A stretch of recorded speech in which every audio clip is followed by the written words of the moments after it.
Ike wodo maweya, banamwe ke wodo maweya te. Ike wodo maweya weya banamwe ke wodo maweya weya ti abeyi.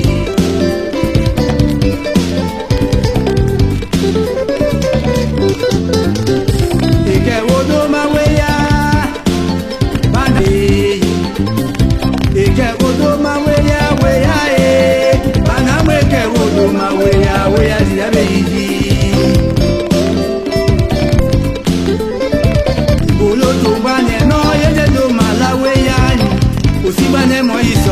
Il n'y a pas de son métier, il n'a pas travaillé, il n'a pas grand salaire, il sème le vent, récolte la tempête. quand il comme auto ça y noie, Mon bonheur m'attend non.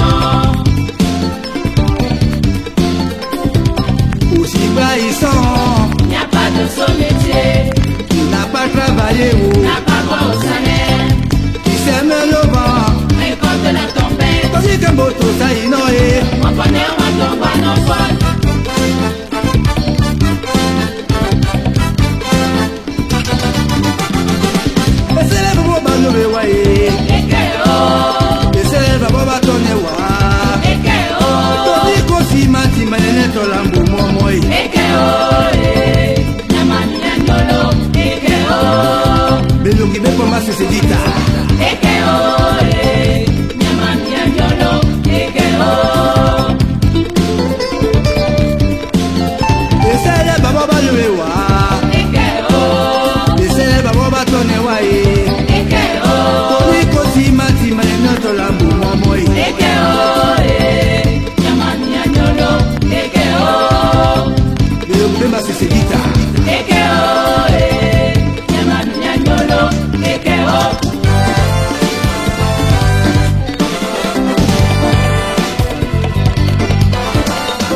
Les riches demeurent riches, des maladies canelles, non.